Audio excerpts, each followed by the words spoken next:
Hi friends, రెండు తెలుగు రాష్ట్రాల్లో ఉన్నటువంటి టెట్టో డిఎస్సి మరియు గ్రూప్ 2 గ్రూప్ 1 ఇతర పోటీ పరీక్షలకు ప్రిపేర్ అవుతున్నటువంటి అభ్యర్థులకు ఈరోజు ఈ వీడియోలో నేను చెప్పబోయేటటువంటి అంశం ఏంటంటే ఆంధ్రప్రదేశ్ ఏపీ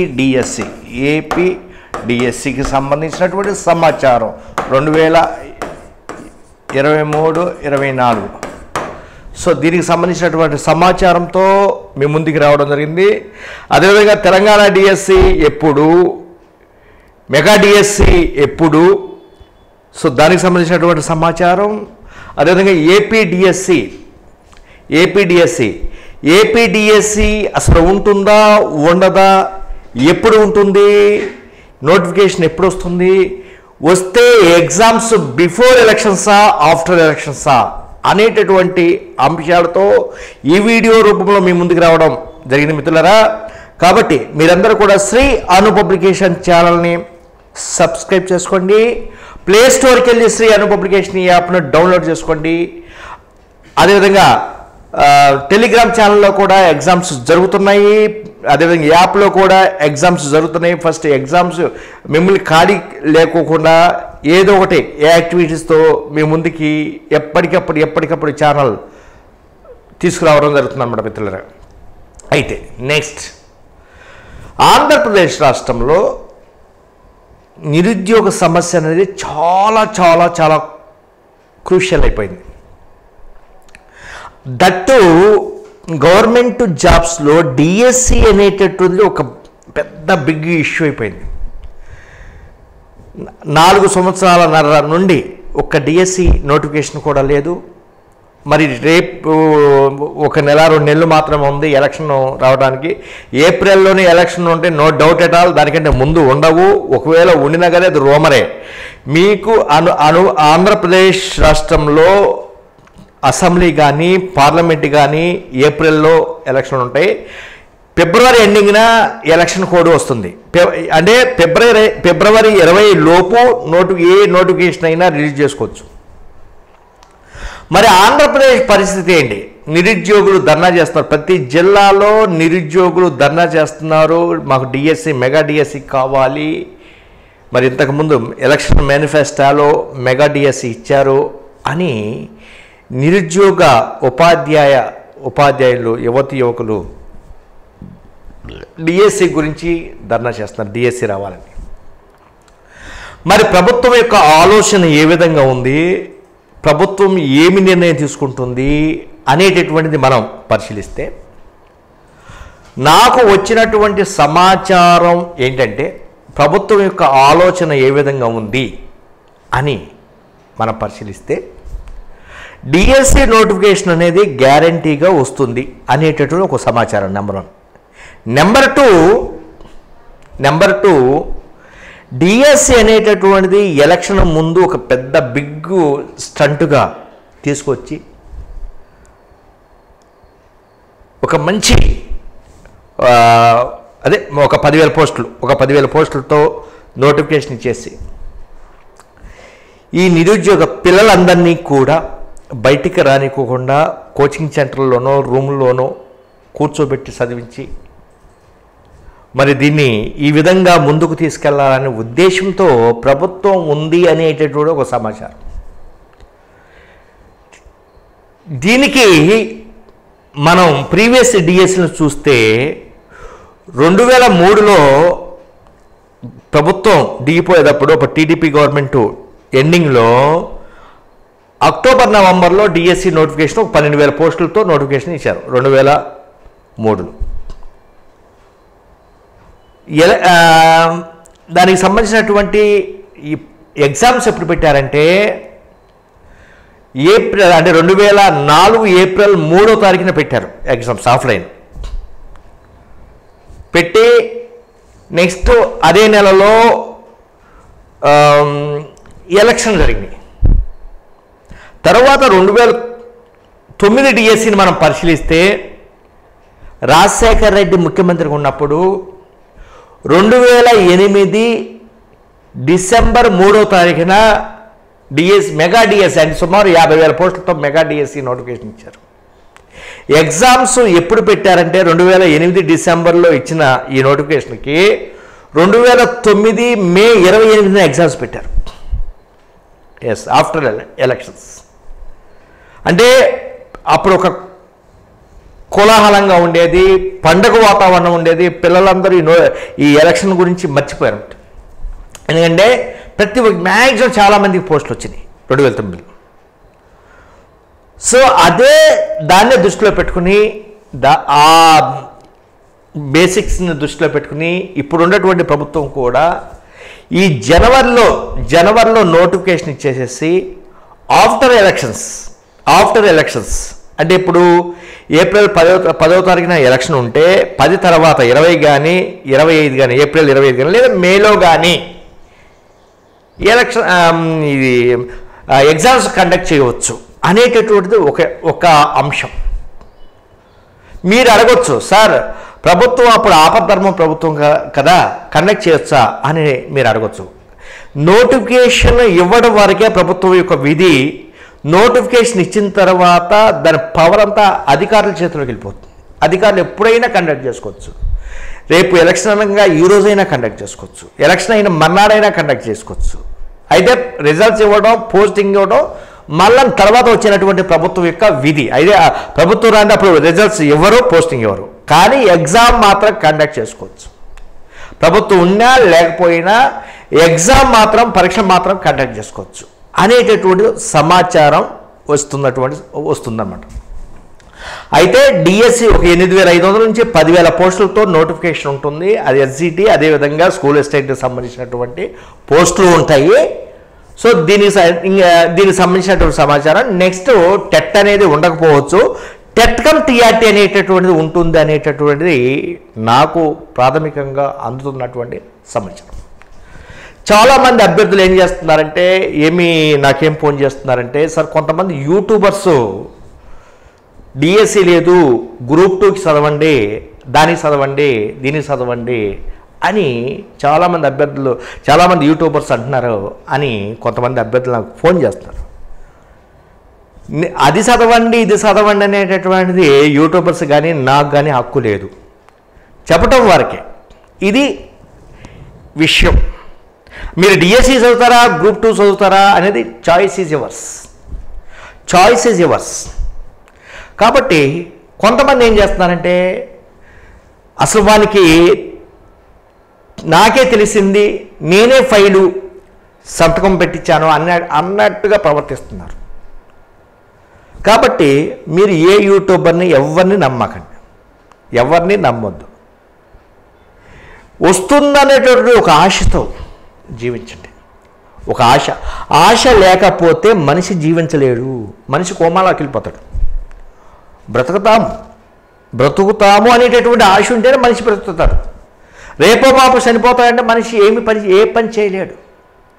కాబట్టి నోటిఫికేషన్ వస్తుంది అనేటటువంటి ఒక ఆశ అనేటటువంటిది నడిపిస్తుంది ఈ సమాజం. కాబట్టి అప్పుడే మీరు కంక్లూషన్కి రావద్దు. ఎస్, నేను ఇంకోసారి చెప్తున్నాను, అప్పుడే మీరు కంక్లూషన్ రావచ్చు. మన యూట్యూబ్లో కొంతమంది సైకోగాళ్ళు ఉంటారు. ఎస్, సైకోగాళ్ళు ఆ కామెంట్ బాక్స్లో పెడుతూ ఉంటారు. వాడు సైకోగాడు అనేటటువంటి సైకోగాడి కంటే ఘోరమైనవాడు. మీకు ఆ కామెంట్లో పెట్టే నెగిటివ్ కామెంట్స్ పెట్టేటటువంటి వాళ్ళు, వాడికి ఉద్యోగం రాదు, జీవితంలో వాడికి ఉద్యోగం రాదు. నెగిటివ్ కామెంట్స్ మీకు మిమ్మల్ని చదవనీయకుండా డిస్టర్బ్ చేసేటటువంటి వాడికి వాడికి జీవితంలో ఉద్యోగం రాదు, వాడు బెకారుడైపోతాడు అనమాట. ఎస్, కాబట్టి అలాంటి వాళ్ళ గురించి పట్టించుకోకండి. వాళ్ళు వైరస్ లాంటి వాళ్ళు, సొసైటీకి వైరస్ లాంటి వాళ్ళు అనమాట. నెగిటివ్ ఫీలింగ్స్ని దగ్గరకు రానియొద్దు. మీరు ఆశావాదంతో ఉండండి. రాదు అనేది ముందే కన్ఫామ్ కాకండి. వస్తుంది అనేటటువంటి ఆశావాదంతో ఉంటేనే మీలో పాజిటివ్ వైబ్రేషన్స్ వస్తాయి అన్నమాట. అంటే మీలో ఒక పాజిటివ్ ఎనర్జీ అనేటటువంటి డెవలప్ అవుతుంది. సపోజ్ మీకు రాదు అని ఎవరెవరో గన్నయ్య గారి మాటలు, గొట్టంగారి మాటలు విన్నారనుకోండి, సపోజు ఏమవుతుంది, మీరు డిప్రెషన్ గురైపోతారు. వచ్చిన తర్వాత దాని నుంచి మీరు కోలుకోవాలంటే కొంత సమయం పడుతుంది. అందువల్ల నా ఫాలోవర్స్కి ఉన్నటువంటి సబ్స్క్రైబర్స్కి ఈ వీడియో చూసేటటువంటి వారందరికీ నేను చెప్పబోయేటటువంటి అంశం ఏంటంటే డిఎస్సి 90% వస్తుంది అనేటటువంటి మీరు దృష్టిలో పెట్టుకోండి. ఎందుకంటే ఈ పోటీ ప్రపంచంలో మీరు ఉద్యోగం కొట్టాలి అంటే మీకు పోటీ ఏ విధంగా అయితే ఉందో ప్రభుత్వ ఈ ఎమ్మెల్యేలు కానీ వీళ్ళకి కానీ ఎంపీలు కానీ వీళ్ళకి కానీ ప్రతి ఓటు చాలా చాలా ఇంపార్టెంట్. ప్రతి ఓటు కోసం పోటీనే. 2-3 ఓటులతో ఓడిపోయేటటువంటి వాళ్ళు చాలామంది ఉంటారు. 10 ఓటులతో ఓడిపోయేటటువంటి వాళ్ళు చాలామంది ఉంటారు. అందువల్ల ప్రతి vote very very important. So దీనికోసం మీకు తప్పనిసరిగా నోటిఫికేషన్ వస్తుందని నేను ఆశిస్తున్నాను. నాకు ఇచ్చేటటువంటి సమాచారం, నాకు వస్తున్నటువంటి సమాచారం ప్రకారం మీకు ఈ కొద్ది రోజులు కానీ లేదా జనవరి 1వ వారం కానీ ఇది చాలా very very important crucial days. కాబట్టి మీరు ఇప్పుడు వచ్చినటువంటి యూట్యూబ్లు చూసి మీరు కంక్లూషన్ రావద్దు. నోటిఫికేషన్ వచ్చిన వెంటనే మీకు అద్భుతమైనటువంటి ఒక షెడ్యూల్ ఇచ్చేస్తాను. మీకు అదే పని 10-15 రోజుల్లో మీరు మ్యాక్సిమం బిట్లు వచ్చే విధంగా, అదేవిధంగా మ్యాక్సిమం సబ్జెక్టు వచ్చే విధంగా మీకు ఏర్పాటు చేస్తాను. ఈలోపు మీరు ఈ ఎగ్జామ్స్ ఇవన్నీ రాయండి. మీకు పంపించినటువంటి బుక్స్ అవన్నీ చదువుతూ ఉండండి, మర్చిపోవద్దు. దేనికి కూడా దూరం అవ్వద్దు. ఎప్పటికప్పుడు రాజకీయాలు కూడా అంతే. రాజకీయ నాయకులు వీళ్ళు ఎప్పటికప్పుడు అప్డేట్లో ఉండాలి, ప్రజలతో టచ్లో ఉండాలి. ఈ రాజకీయాలు మరీ డేంజర్గా ఉన్నాయి. ఎందుకంటే ఎప్పటికప్పుడు అప్డేట్ లేకపోతే రాజకీయ నాయకులు ఓడిపోవడానికి అవకాశం ఉంటుంది. వస్తున్నటువంటి సమస్యలు ఎప్పటికప్పుడు పరిష్కరించే విధంగా ఉండాలన్నమాట. అదేవిధంగా మీరు కూడా వస్తున్నటువంటి సమాచారాన్ని ఎప్పటికప్పుడు అందిపుచ్చుకునే విధంగా ఉండాలి. అప్పుడు మాత్రమే మీరు ముందంజలో ఉంటారు. అంతేగాని వాడు ఎవడో చెప్పాడు డిఎస్సి ఉండదంట, ఆడెవడో చెప్పాడు డిఎస్సి ఉండదంట అని అనుకుంటే మీరే వాడు నష్టపోరు, మీరు నష్టపోతారు. చిట్ట చివరి వరకు రేపు ఎలక్షన్ కోడ్ వస్తుంది అని అప్పటికి కూడా మీరు పాజిటివ్ దృక్పథంలో ఉండాలి. అప్పటికి కూడా ఏదైనా జరగవచ్చు. రేపు ఎలక్షన్ కోడ్ వస్తుంది అనేటటువంటి సమయానికి ఈ నైట్ వరకు ఏదైనా జరగవచ్చు, మీకు అనుకూలంగా ఏదైనా జరగవచ్చు. అందువల్ల అప్పటి వరకు కూడా మీరు పాజిటివ్ దృక్పథంలో ఉండాలి. అప్పటి వరకు కూడా మీరు సబ్జెక్టుతో టచ్లో ఉండాలి. అంతే తప్ప మీరు గేమ్లో పార్టిసిపేట్ కాకుండానే, ఆటలో పార్టిసిపేట్ కాకుండా నేను ఓడిపోయానని ముందే విరమించి వెళ్ళొద్దు. అది లీడర్ లక్షణం కాదు, అది ఆటగాడి లక్షణం కాదు. గేమ్ ఆడాలి, డూ ఆర్ డై, నువ్వా నేనా అనేటటువంటిది ఆడాలి. అప్పుడు ఒకవేళ నీ లోపం వలన నీకు పరిస్థితులు అనుకూలించకపోవడం వలన నువ్వు ఓడిపోవచ్చు. అందువల్ల గేములో చిట్ట చివరి బాల్ వరకు నువ్వు ఆడుతూనే ఉండాలి, నువ్వు బ్యాటింగ్ చేస్తూనే ఉండాలి, నీ ఫీల్డింగ్ చేస్తూనే ఉండాలి. అప్పుడు మాత్రమే నువ్వు సక్సెస్ అవుతావు. అంతేగాని ఎవడెవడో చెప్పాడు, ఎవడ మాటలో విని ముందే మీరు వీగిపోయి ముందే మీరు కోర్టు నుంచి వెనక్కి వచ్చేసేస్తే మీరు జీవితాంతం నిరుద్యోగిగా మిగిలిపోతారు. ఎందుకంటే చాలామంది అభ్యర్థులు సార్ ఒక అభ్యర్థి మెసేజ్ పెట్టాడు, సార్ నేను 3ంటికి చూసాను సార్ మీ వీడియో, చాలా బూస్టింగ్ అనిపించింది సార్, నేను బాగా చదవబుద్ధి అవుతుంది అని. ఒక వ్యక్తిని బాగు చేయడానికే చూడాలి కానీ ప్రతి ఒక్కరూ ఒక వ్యక్తిని చెడగొట్టడానికి చూడకూడదు. ఏ డాక్టర్ అయినా రేపు చనిపోతాడు ఈ పేషెంట్ అనేటటువంటి విషయం డాక్టర్ తెలుసు. అయినప్పటికీ కూడా డాక్టర్ ఏం చేస్తాడంటే నీకు ఏం ప్రాబ్లం లేదు, నీకు ఏ రోగం లేదు, నువ్వు బ్రతుకుతావు, నీకు ఎలాంటి రోగం లేదు అని ఆ పేషెంట్కి పాజిటివ్ వేలో చెప్తూ ఉంటాడు. దానివల్ల ఏమవుతుందంటే ఆ పేషెంట్కి అతని మీద అతని నమ్మకం ఏర్పడి నేను బ్రతుకుతాను అనేటటువంటి ఒక పాజిటివ్ వైబ్రేషన్ అతని బాడీలో ప్రవేశించి డెవలప్ అయ్యి అతనికి ఉన్నటువంటి ఆ రోగాన్ని నిర్మూలించడానికి, అతని రోగ నిరోధక శక్తి అనేటటువంటిది పెరగడానికి అవకాశం ఉంది. అంతేగాని ఆ డాక్టర్ నీ పని అయిపోయింది ఇంక నువ్వు వేస్ట్ నువ్వు బ్రతకవు అన్నప్పుడు అని అన్నాడు అనుకోండి, ఆ పేషెంట్ అప్పుడే చనిపోతాడు. ఇది కూడా అంతే. సమాజంలో పట్టి పీడిస్తున్నటువంటి నిరుద్యోగం, మరి ఈ నిరుద్యోగ సమస్యను ఎదుర్కొనాలి అంటే మీలో ఒక మంచి శక్తి సామర్థ్యాన్ని డెవలప్ చేసుకోవాలి. రేపటి వరకు రేపు ఎలక్షన్ కోడ్ వస్తుంది అన్నప్పటికీ కూడా ఈరోజు వరకు మీరు ఆ పాజిటివ్ వేలోనే ఉండాలి. నెగిటివ్ వేని డెవలప్ చేసుకోవద్దు, నెగిటివ్ విధానాన్ని డెవలప్ చేసుకోవద్దు. ఫస్ట్ దీన్ని దూరం చేసుకునే విధంగా చూసుకోండి, అప్పుడు మాత్రమే మీరు డెవలప్ అవుతారు. కాబట్టి అల్టిమేట్గా నేను చెప్పబోయేటటువంటి అంశం ఎంతమంది తిట్టుకున్నప్పటికీ కూడా నేను ఇదే విధంగా చెప్తాను. మీరు ఎంతమంది మీరు తిట్టేవాళ్ళంతా స్టూడెంట్ కాకపోవచ్చు, ఒక సన్నాసి ఉన్నాడు ఇక్కడ, మన బుక్ రిలీజ్ అయ్యంగానే వాడే కొంటాడు, వాడి చదువు రాదు అలాంటి వాడే పెట్టేస్తూ ఉంటాడు ఈ కామెంట్స్. వాడికి భయం, బయటికి రావాలంటే వాడు తంతోడని ఇలాంటి కామెంట్ పెట్టడం వల్ల. కాబట్టి అలాంటి వాళ్ళని మీరు నమ్ముకోకుండా చాలా జాగ్రత్తగా మీరు వ్యవహరించి మీరు ఎప్పటికప్పుడు డెవలప్ అవ్వాలి, ఎప్పటికప్పుడు ముందంజలో ఉండాలి.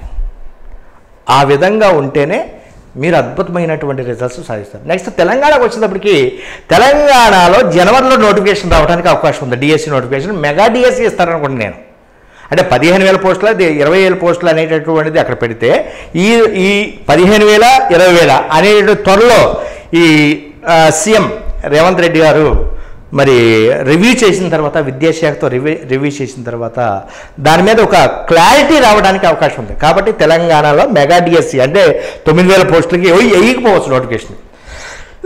9,000 నోటిఫికేషన్ ఇస్తే కేసీఆర్కిను రేవంత్ రెడ్డి తేడా ఏముంది? అందువలన మీకు తెలంగాణ రాష్ట్రంలో మెగా డిఎస్సి నోటిఫికేషన్ ఇవ్వడానికి అవకాశం ఉంది. తెలంగాణ రాష్ట్రంలో మెగా డిఎస్సి నోటిఫికేషన్ ఇచ్చిన తర్వాత ఆంధ్రప్రదేశ్ ప్రభుత్వం మీద కూడా ఒత్తిడి వస్తుంది. కాబట్టి దీన్ని తగ్గించడం కోసం నేను మెగా డిఎస్సి అయితే చెప్పను, కానీ 8,000 నుండి 10,000 పోస్టుల వరకు మీకు రావడానికి అవకాశం ఉంది.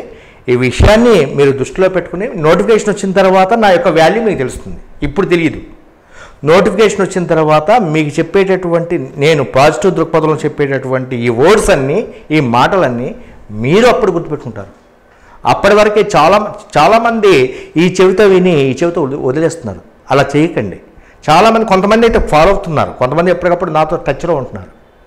కాబట్టి ఎవరి మాటలు నమ్మొద్దు, మీ మాట మీరే వినాలి, ఎవరి మాట వినొద్దు, చివరికి నా మాట కూడా వినొద్దు. మీ బుక్కు మీరు చివరి వరకు, రేపటి వరకు, ఎలక్షన్ టైం రేపటి వరకు కూడా, ఈ రోజు వరకు మీరు పాజిటివ్లో ఉండండి. Thank you.